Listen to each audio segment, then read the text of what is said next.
ওয়ালাইকুম আসসালাম। বুঝলে না যে ভালো মানুষ সুস্থ মানুষটা আইলে এই মানুষটাই হয়েছে কিছু নিয়ে এসছে বলে কি এই মোবাইল আমি ইউজ করবো। সে নিলই না, সে আবার বাসার থেকে একা একা বের হয়ে গেছে। আসসালামু আলাইকুম, কেমন আছেন সবাই? আশা করছি সবাই ভালো আছেন। আলহামদুলিল্লাহ আমরাও ভালো আছি। মাগরিব থেকে ভিডিওটা শুরু করলাম, আশা করছি আজকের ব্লগ কালকে মিলিয়ে থাকবে, ভালো লাগবে সবার। তো আমি এখন যাচ্ছি আসিফের জন্য একটা বাটন মোবাইল কেনার জন্য। কারণ হচ্ছে আসিফ তো নর্মাল ঘরে টাচ মোবাইল ইউজ করে। ও এই পর্যন্ত অনেকগুলো মোবাইল ওকে দেওয়া হয়েছে, ও বেশি দিন মোবাইল রাখতে পারে না, নষ্ট করে ফেলে দেয়, ভেঙে ফেলে, এক এক সময় এক একটা জিনিস হয়। তো যাই হোক, লাস্ট মোবাইলটা ওর হাতে চাপ লেগে সম্ভবত স্ক্রিনটা ফেটে গিয়েছে। আর এখন এই বাটন মোবাইলটা কিনেছি, উদ্দেশ্য হচ্ছে ওকে এটা করার জন্য, যেহেতু বাইরে হুটহাট চলে যায়, পকেটের ভিতরে থাকলে হয়তো অন্তত কল দিলে জোরে সাউন্ড হবে, হয়তো জানি ও ধরতে পারে, সেই জন্যই কেনা। আসার পথে আমার যার সাথে গিয়েছে আমার এক ভাগ্নি, ও চলে গিয়েছে, আমি রাস্তার সামনে নেমেছি, ও রিক্সা করেছে ওর বাসা পর্যন্ত, তারপর ওকে পাঠিয়ে দিয়েছি, আর আমি বাসার সামনে নেমে গিয়েছি, এই আর কি। তো এসেই আমি ওদের জন্য নাস্তা দিচ্ছি, এই যে স্যান্ডউইচ বানিয়ে দেবো এখন। মেয়োনেজের রেসিপি অনেকেই বলেছিল, অনেক আগে দেওয়ার কথা, তো অনেকেই ওই ভিডিওটা ঠিকভাবে দেখেনি, যেহেতু ভিডিওটা আপলোড হয়েছিল রাতে 8টা সাড়ে 8টার দিকে, এই জন্য ভিডিওটা ভিউ ভালো হয় নাই। তো সেজন্য আমি রিকোয়েস্ট করব সবাইকে, যারা সিদ্ধ ডিম দিয়ে মেয়োনেজ দেখতে চান তারা আমার পেছনের ভিডিওটা দেখে নিও। মেয়োনেজ খুব সুন্দর করে তৈরি করেছিলাম। তো এখন ওদেরকে নাস্তা দিচ্ছি। আর দুঃখের বিষয় এটাই, আমার ছেলের জন্য মোবাইল নিয়ে এসেছি, সে ডাইরেক্ট বলেছে মোবাইল এটা আমি চাই না। তো সে ইউজ করতে চায় না, এটা বলে কি না আমি চাই না, এটা তুমি ইউজ করো। তো আমি বললাম আমার তো বাটন মোবাইলের দরকার হয় না, তো মানে এখন নাই আপাতত। তো বলে তাহলে রিটার্ন করে দাও। কি সুন্দর মোবাইলটা, সিম নিয়ে আসছি, সব কিছু নিয়ে আসছি, বলে কি এই মোবাইল আমি ইউজ করবো না। স্ট্যান্ডার্ড না, ও বললো যে ব্ল্যাক হোয়াইট, এটা ব্ল্যাক হোয়াইট বললো, আছে ব্ল্যাক হোয়াইটই তো, এই যে বটন সব হোয়াইট আর এটা ব্ল্যাক, এই যে দেখা যায়, এই যে ব্ল্যাক হোয়াইটের এইটা এই মোবাইল। সিম আছে সাথে, এই যে সিম উঠাইয়া দিছি নতুন করে আর একটা এটার সাথে, এই যে আর এই নিচে চার্জার।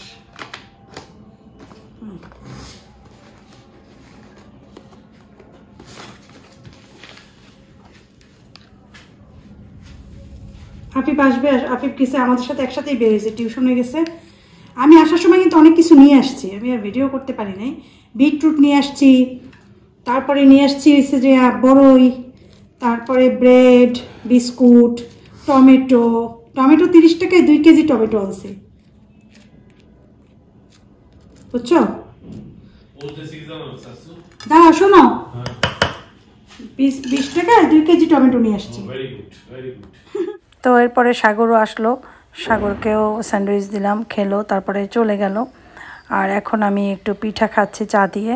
পিঠাটাকে আম্মা বলেছিল ভাপের ভিতরে একটু দিয়ে রেখো, তাহলে নরম হয়ে যাবে, তারপরে খেও। তো এই জন্য আমার জন্য আর আফিফ দুইজনের জন্য 2টা পিঠা দিয়েছি। আসিফ খাবে না। আর আমার চা অলরেডি খেয়েছি, পিঠা দেখি যে লেট হচ্ছে, তো বলি চাটা খেয়ে ফেলি। তো এই হচ্ছে কথা। এখন আমি একটু রান্নাবান্নাও করব, তো মাছ ভিজিয়েছি, ওইটাই রান্না করব, আর এখন এটা দিয়ে চা খাবো।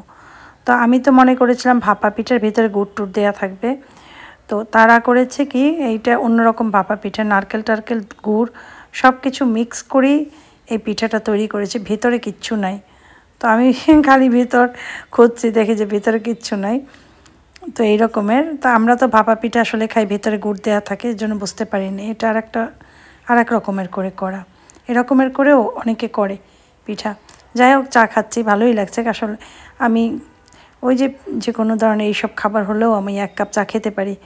তো যাই হোক, আমি যদি এখন এটা খাই আমার মনে হচ্ছে আমার রাতে আর খাওয়া হবে না, এই জন্য আর খাবো না, এতটুকুই খেয়েছি। সাগর লাউ নিয়ে এসেছে, দেখো লাউটা যে কত সুন্দর, গোল লাউ, আর লাউটা একদম কচি। বলে কি বাবু 2টা লাউ হয়েছে, আমি একটা বাসার জন্য রাখছি, একটা তোমার জন্য নিয়ে আসছে। আর এই যে আমি মাছ ভিজিয়েছি, এখানে হচ্ছে কাতল মাছ, এই মাছটার ওজন ছিল 12 কেজির মতো। এটা আমাদের মানে আমার হাজব্যান্ডের মেইন বাড়ির মাছ, মানে যেটা ওদের গ্রামের বাড়ি সেখানের মাছ পুকুরে হয়েছে, সেই মাছ একটা তোলা হয়েছিল, তো সেখান থেকে আমাদেরকেও কিছুটা দিয়েছে। এই যে তো অনেকখানি মাছ এখানে কিন্তু, আর টুকরা একটা টুকরা মনে হয় 2-3 পিস করছে, এত বেশি বড় বড়। আর এদিকে হচ্ছে আমি চিংড়ি দিয়ে লাউটাকে অর্ধেকটা রান্না করব, সেই জন্য লাউ অর্ধেকটা কেটে নিয়েছি আর অর্ধেকটা রেখে দেব, আগামীকাল ডাল দিয়ে খাবো। টমেটো আর ডাল দিয়ে লাউ খুব মজা লাগে। তো লাউ তরকারি সিম্পলভাবে রান্না করলে টেস্ট হয়, বেশি মশলা দিলে লাউ তরকারি খেতে ভালো লাগে না। শুধু পেঁয়াজ দিতে হবে লাউতে, হলুদের গুঁড়া, কাঁচামরিচ আর হচ্ছে চিংড়ি মাছ, আর কিচ্ছু না, তাহলেই খেতে অনেক ভালো লাগবে। আর তুমি যদি রসুন দাও, তারপরে একটু বাটা মশলা দাও, তাহলে মরিচের গুঁড়া দাও, তাহলে সেই লাউ কিন্তু খেতে ভালো লাগবে না। লাউ করতে হয় সবসময় সিম্পলভাবে, একদম সোজাভাবে। এত কষ্ট করলাম, মোবাইলটা আনলাম, মোবাইলটা সেই আগে ঘরে যেটা আছে সেটা তো খারাপ হয়েছে, যাই হোক সে মোবাইল একবার ধরছে, সিম ভরে দিছি, নিজে নিজে ইয়া করছে, টাইমও সেট করে নিতে গেছে, পুরোপুরি করে নাই, না করে বলে যে না আমি মোবাইল নেব না। ঠিক আছে, সে নেবে না এখন মোবাইল, এই যে মোবাইল নেবে না। আমার নাম্বার আমি সেট করে দিয়েছিলাম যে আম্মু কল দিবে, আব্বু কল দিবে, তুমি ধরবা শুধু। সে নিলই না, সে আবার বাসার থেকে একা একা বের হয়ে গেছে, একটু আগেই গেছে, একবার গেছিল, 2-3বারই গেছিলো বাসার থেকে, সন্ধ্যার পর থেকে গেছে, আবার সাথে সাথে চলে আসছে, বলে একটু নিচে হাঁটবো, নিচে হেঁটে চলে আসবো, এখনও সেটা বলেই গেছে। এখন আল্লাহ ভরসা, দিকে ওর আব্বুও গেছে, মানে ওর আব্বু বাহিরে বসে যে অসুবিধা নেই, পাঠাও আমি নিচে আসতেছি। এখন সমস্যা যে এইভাবে কিভাবে এটা সম্ভব, কিভাবে কি করবো নিজেই বুঝতে পারতেছি না। আমি তো রান্না করতেছি, বলে দিচ্ছি যে এই যে যাইতেছো জলদি ব্যাক করবা, মানে 10 মিনিট বেশি হইলে, বলতে ঠিক আছে। তো 10 মিনিটের ভিতরেই ব্যাক করেছে, আলহামদুলিল্লাহ অসুবিধা হয় নাই, 10 মিনিটও লাগে নাই, গিয়েছে একটু নিচে 5 মিনিটের মতো হেঁটেছে, আবার চলে এসেছে। তো এরপরে এই যে আমার লাউ রান্না কমপ্লিট হয়েছে, সিটি দিয়েছি 2টা, ধনিয়া পাতা দিলাম, আর এখানে মশলা কষাচ্ছি মাছটা করার জন্য। মাছটা ভালোভাবে ভেজে নিয়েছে, অনেক বড় মাছ তো, ভালোভাবে না ভাজলে খেতে ভালো লাগবে না। তো এরকমের এখন পানি দিয়ে তারপরে মাছগুলোকে বসিয়ে ঢেকে দিয়ে দেব। তো আসলে ও তো এমনিতে তো সবসময় নর্মালি থাকতো, বাইরে যেত, বাসায় আসতো, নিজে নিজে হেঁটে, একদম আমার বাবার বাসায় মাঝে মাঝে হেঁটেই চলে যেত, কারণ ওর হাঁটার প্রতি খুব নেশা, হাঁটতে চায় শুধু। হ্যাঁ, তো হেঁটেই দেখা যেত আমার বাবার বাসায় চলে যেত, যে বসতো না, একটু সময় থেকে বলতো কি নানু বাসায় চলে যাই। তো এখন এরকম করতো। তারপরে দেখা যেত যদি কিছু দরকার হতো আমার কেনার জন্য, যে একটু সবজি বা নাম বলে দিতাম, বা ইয়াতে দেখি মোবাইলে দেখিয়ে দিতাম যে এই সবজিটা নিয়ে আসবো। অনেক সময় 2-1টা সবজি বাংলায় বুঝে না, নাম বুঝে না, তখন ওই দেখিয়ে দিতাম যে এই জিনিসটা। এখন মোটামুটি অনেক সবজি চিনে, তো বলে দিলে আবার ঠিক সেভাবেই নিয়ে আসতো। হ্যাঁ, তো আর সবার সাথে এত ভালো তার কথাবার্তা, সবাইকে সালাম দিয়ে, একটা দোকানদার বলো হোক বা একটা রিক্সাওয়ালা হোক, যে হোক না কেন, তাকে প্রথমে সালাম দিবে, তারপরে তার কাছে জিনিস চাইবে, এরকম ছেলে আমার। তো এই জন্য এলাকার সবাই খুব আদর করে, সবাই ভালো জানে।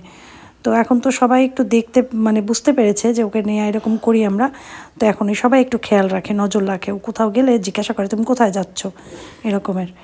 তো দোয়া করবে সবাই, ছেলে যেহেতু অনেক বড়, এত তো ছোট না, তারপরে ছেলেটা এত সুস্থ একটা ছেলে। আমার এই ছেলের ভিডিও যারা দেখেছো তারা জানো, আমি দেখি যদি আজকে পারি একটু ভিডিও দিয়ে দেখবা যে ছেলে কেমন। সেই ছেলেটা আমার হঠাৎ করে যে কী হলো আল্লাহ মাহবুব জানে। যাই হোক, আল্লাহ সাহায্যকারী, আল্লাহ ছাড়া কোনো সাহায্যকারী নেই। আল্লাহর কাছে সবসময় দোয়া চাই, আল্লাহর কাছে রহমত চাই, আল্লাহ যেন ঠিক করে দেয় সব কিছু। আসসালামু আলাইকুম, গুড মর্নিং। কেমন আছেন সবাই? আশা করছি সে ভালো আছেন। আলহামদুলিল্লাহ আমরা ভালো আছি। তো সকাল শুরু হলো আর একটা, তো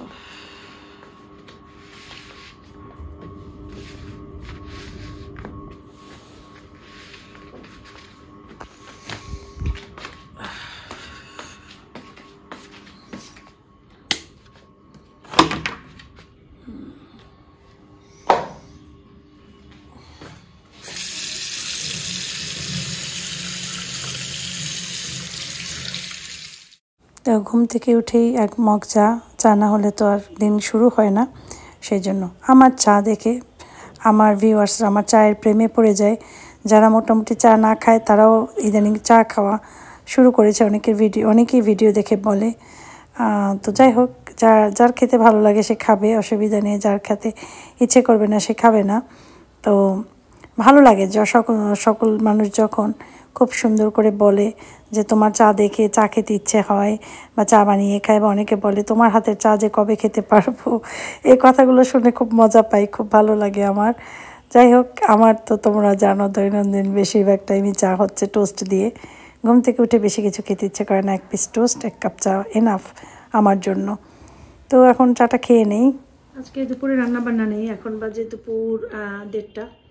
তো এরপরে দেখা যাবে গোসল করে নামাজ পড়ে খাওয়া দাওয়া করবো। আর আসিফের আব্বু আর আশফাক গিয়েছে, আমাদের যে মামা শ্বশুর সে চলে যাচ্ছে, মিনাজ ওই যে দেবর এসেছিল, ওরা চলে যাচ্ছে আজকে ঢাকায়। ওদেরকে নানা শ্বশুরের বাসায় গেছে, ওরা যখন ঢাকার বাসে যাবে তখন ওরা বাসায় চলে আসবে। আসসালামু আলাইকুম। ওয়ালাইকুম আসসালাম। কোথা দিয়ে আনছেন? নানা বাড়ি থেকে। নানা বাড়ি। আধা ঘন্টা বসে তোমার জন্য হ্যান্ড পেক ফ্লাওয়ার্স। আধা ঘন্টা বসে তুলছে? হ্যাঁ, এই কয়টা ফুল সব পড়ে যায়, তোমার কি করবে? ভালোটা নিয়ে আসছি। ওইটা পরে না? না, দাও। Thank you. একটা পানি ঠিক আছে, পানি দিয়ে রাখো। সুন্দর হয়েছে, একদম অরিজিনাল দেশি গোলাপ না? Thank you. এত সুন্দর ঘ্রাণ! আল্লাহ, বহু বছর পর ফুলের ঘ্রাণ পাইছি। আর্টিফিশিয়াল ফুল মানে দোকানে যে ফুলগুলা কোনো ঘ্রাণ আসে না, জানো? কি করা থাকে যে কোনো ঘ্রাণ পাওয়া যায় না? ও আসে, এত সুন্দর ঘ্রাণ। সবাইকে ফুলের শুভেচ্ছা। এই যে সুন্দর হয়েছে ফুলগুলো। আছে বেরাবো। ওয়েলকাম। কিন্তু উপলক্ষ তো সারা দিলা, উপলক্ষে সময় তো দাও না। পানি দিয়ে কোথায় পানি দেবো? কি জিনিসে রাখবো? গ্লাস বের করি না?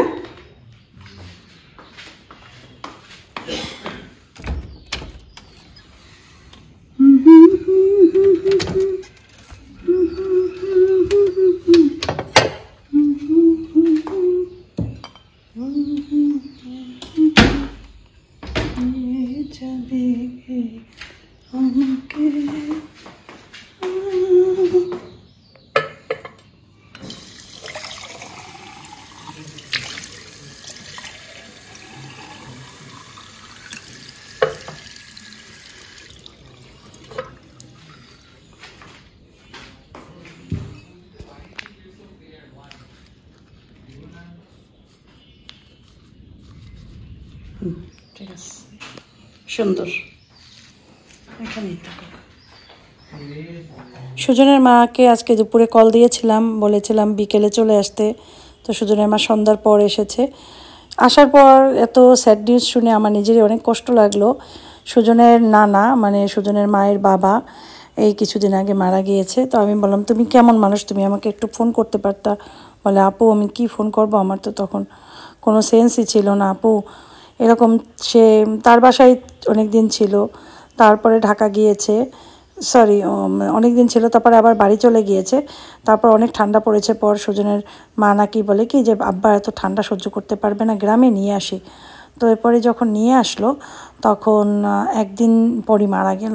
সেইটা সে সহ্য করতে পারছে না, বলে যে আপু আমি নিয়েও আসলাম আর আমার বাবা মারাও গেল। তো সুজনের মা 2 বছর, সুজনের নানু 2 বছর আগে মারা গেছে। সুজনের মা 2 বছর ধরে সুজনের নানাকে তার কাছে এনে এখানে রেখেছে, খুব টেক কেয়ার করে। তো যাই হোক, এরপর তো মারাই গেল লোকটা। তো অনেক ভালো ছিল, বয়স্ক ছিল। আমার মাঝে মাঝে আমি মিষ্টি টিষ্টি দিলে বলতো কি আপু আমার আব্বুর জন্য একটু নিয়ে যাবো। তো আমি এবার একটু বেশি করেই দিয়ে দিতাম, বলতাম তাহলে বেশি করে নিয়ে যাও। তো এই রকমের মেয়ে হিসাবে যথেষ্ট করেছে সুজনের মা তার বাবার জন্য। মেয়েরা আসলে বাবা মার জন্য অনেক করে। যাই হোক, এখন সুজনের মা সেই কথা বলছে আর কাজ করছে। তো বলে আপু আপনি যে ভালোবাসাটা আমাকে দেন বা আমার প্রতি যে আপনার একটা খুবিয়া, এই জিনিসটা না আমি কত জায়গায় কাজ করি এটা পাই না। কয়দিন দেরি হয়েছে আসতে, সেজন্য কত কথা মানুষ আমাকে বলছে, বাপ মারা গেছে তো কী হয়েছে, এই জন্য তুমি এতদিন দেরি করবা। সাহারে কেমনে বলে, মানুষের তো একটা বাবা মা মারা গেলে একটু ঠিক হতেও তো নিজের সময় লাগে, কাজে কি তখন মন বসে বলেন? তো আসলে গরিব মানুষের তো পেট চালাতে হবে, অনেক কষ্ট। যাই হোক, এখন সুজনের মা রুটি বানাচ্ছে আর আমাকে সব কিছু বললো কাহিনী। তা আমি বললাম মন খারাপ করো না, আল্লাহ ভালো হয়েছে নিয়ে গেছে। সে বার্ডেন হয়ে থাকতো, অনেক বুড়া হয়ে গেছিলো, তারপরে সে অসুস্থ ছিল অনেক। তো আমি বলি আল্লাহ বুঝেই করে সব কিছু, তোমার জন্য যতটুকু প্রযোজ্য আল্লাহ ততটুকুই তোমার জন্য করে দিবে। যাই হোক, সুজনের মা আসার উপলক্ষে আমরা আটার রুটি খাবো। আর এখানে কিছু আটা মেখে রেখেছি। আসেফ, আশফাক, আফিফ তিনজনকে 3টা পরোটা বানিয়ে দেবো রাতে। ওদের জন্য আজকে ভাজি করব আর লাউ কুটে রেখেছে। এই যে লাউটা ডাল দিয়ে যে রান্না করব বলেছিলাম না গতকালকে, সেই ডাল দিয়ে রান্না করতে পারি, আজকে না করলে কালকে করব। আর এখানে রান্না করতে যে একটু মশলা ছিটেছিল, তো আমি সুজনের মাকে বললাম যে এটা একটু ক্লিন করে দিয়ে যেও। টমেটো ওয়াশ করে রেখে দিয়েছি, শুকিয়ে ফ্রিজে রাখবার। এই কটা দিয়ে টক রান্না করব। আদা কুটে দিয়েছে সুজনের মা ছিলে টিলে, এগুলো ব্লেন্ডের করে রেখে দেবো রমজানের জন্য। যখন করব, কিভাবে করব না করব, প্রতিটা রমজানের ভিডিওতে প্রিপারেশনগুলো ইনশাল্লাহ দেখিয়ে দেবো আস্তে আস্তে করে যতটুকু পারি। বেশি করে পেঁয়াজ কুটে দিয়েছে, 2-3 দিন যাবে। তারপরে আলু কুচি করেছে, এখন আলুটা ভাজি করব আগে, কারণ আমরা আবার একটু বের হতে হবে। সুজনের মা যখন যাবে, সুজনের মার সাথেই বের হতে হবে, আমার আবার একটু কাজ আছে বাইরে, ওইটা করে তারপরে বাসায় আসব। তো এই আর কি আমার আপডেট। আর এদিকে সুজনের মার সাথে আমার সুবিধা হয়েছে, আমি একটু রেস্ট পাচ্ছি কিছুক্ষণ সময়ের জন্য। কটা হয়েছে রুটি শুরু না? 15 রুটিগুলো তো হয়েছে বানাইছি খামদানি। অনেকদিন পর রুটি বেলা নিয়ে পারিনি। বাংলাদেশের ম্যাপ হয়েছে একটা, মনে করো বরিশাল সিটি একটা। না না হয় না, দাও কেমনি বানাইছে রুটি। এই হয়েছে সুজনের মার গুণের কি তোরা দেখা। হ্যাঁ, ওই দাও কেমনি রুটি বানায় ফাঁকিবাজ সুজনের। ওই দাও রুটি কিন্তু বেটি বানাইছে জায়গা দিয়া।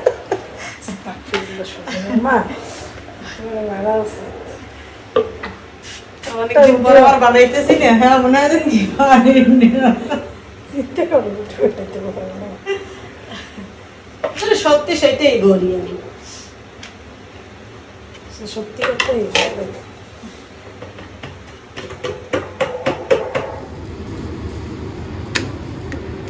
আমি ততক্ষণ রুটি সেকতে আছি একদম। হ্যাঁ খোলো, রাতকে এই পেশারটা করো, এই পেশারটা করো, আমারটায় যাও আগে, ওটাও খুললে তারপর যাইও। তো আমি তো এদিকে রুটি ছেঁকতেছি আর সুজনের মা ঘর ঝাড়ু দিচ্ছে। তো চিন্তা করলাম থাক, বাজেও কম না, 8টার বেশি বাজে, সুজনের মা তো আবার কাজ করে যেতে হবে। তো ভাবলাম রুটিগুলো আমিই ছেঁকে রাখি। আমি বললাম তুমি যাও ওদিকের কাজগুলো করো, আমি রুটি ছেঁকে টেকে রাখি। তারপরে রুটিগুলো আবার একটু ফ্যানের বাতাসে রাখতে হবে, ঠান্ডা হলে তারপরে আবার বক্স ভরে রাখলে 2 দিন খাওয়া যাবে যে কয়টা রুটি বানিয়েছে। বাচ্চারা রুটি খেতে চায় না, পছন্দ করে না, ওরা পরোটাটা পছন্দ করে।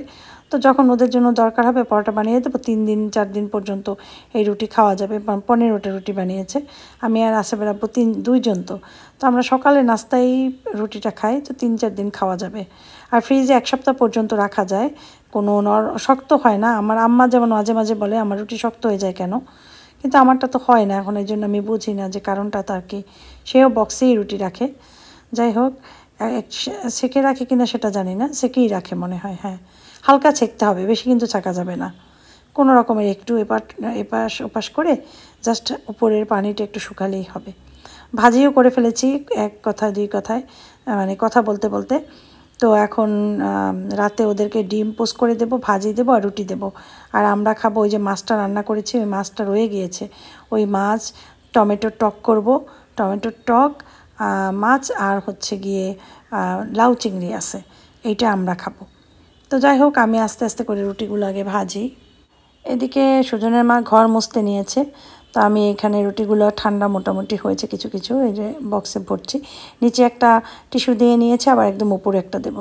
সুজনের মা আমার ঘরে সবসময় মপ দিয়ে ঘর মুছে, যেটা আমার নিজেরও পছন্দ না, মপ দিয়ে ওরকম সুন্দরভাবে হয় না, কিন্তু সুজনের মা বসে বসে ঘর মুছতে পারে না। আর এত বড় একটা ঘর মুছতে আসলে অনেক টাইমের ব্যাপার।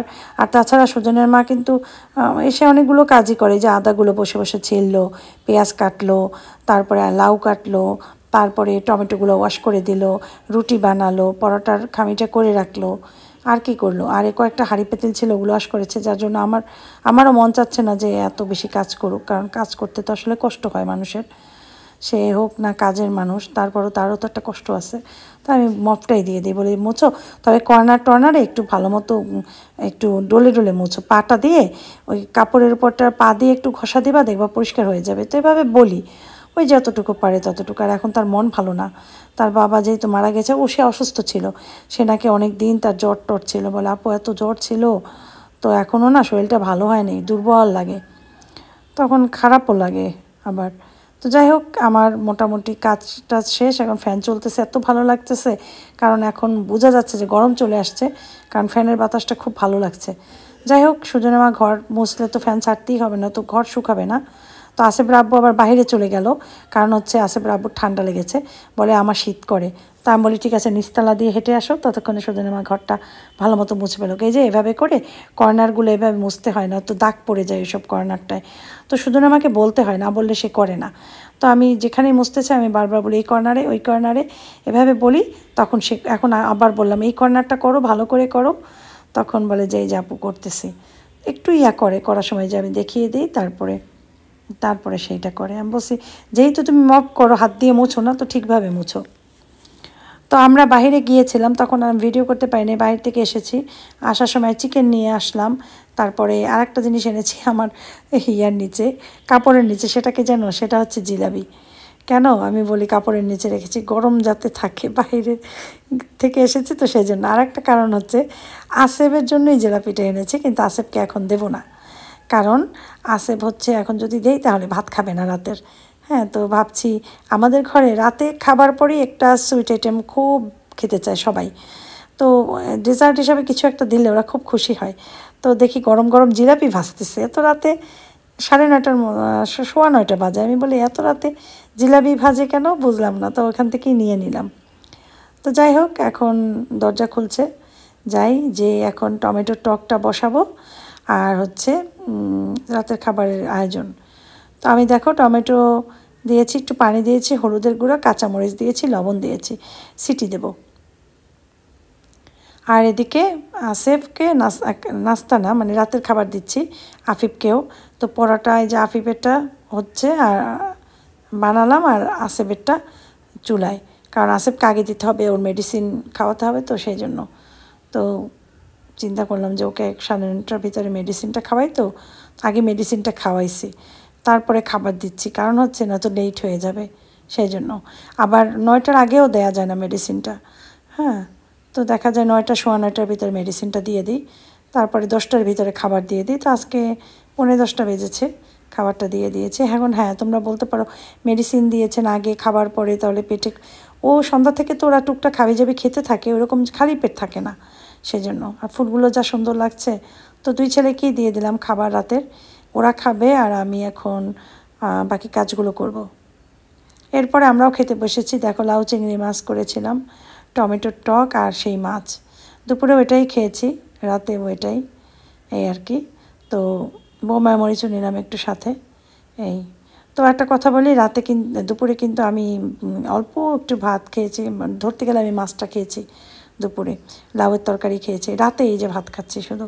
তো এভাবেই দেখা যায়, একবেলা খেলে আর একবেলা খাই না, কম খাই, আর একবেলা একটু বেশি খেলে আর একবেলা কম খাই। টমেটোর টকটা খেতে বেশি মজা লেগেছিল, অনেক মজা হয়েছে। খাবার দাবারের শেষে জিলাপি দিচ্ছে, আসেফ আর আফিফ ঘুমিয়ে যাচ্ছিল, আমি বলি জলদি জলদি জিলাপি খাও, তোমাদের জন্য জিলাপি নিয়ে আসছি, পরে দিলাম। আর আশফাক বলে আম্মু আমারটা রেখে দাও, এরপর রাতে খাবো, আর আসেফের আব্বু বলে আমিও পরে খাবো। তো যাই হোক, আমিও একটু মুখে দিলাম, কারণ লোভ লেগেছিল যে এত সুন্দর জিলাপি, আর জিলাপি তোমরা সবাই কম বেশি জানো আমার সব থেকে প্রিয় যত মিষ্টি আইটেম তার ভিতর জিলাপি। তো যাই হোক, আমি ওইখান থেকে একটু খেলাম ভেঙে। তো আজকের ভিডিও তোমাদের কেমন লেগেছে কমেন্ট করে জানাবে, ভালো লাগলে আমার চ্যানেলের সাথে থাকবে। সবার জন্য অনেক অনেক দোয়া রইল, আমার বাচ্চাদের জন্য দোয়া করো বা বেশি বেশি। তো আজকের মতো বিদায় নিচ্ছি, মা আসসালামা।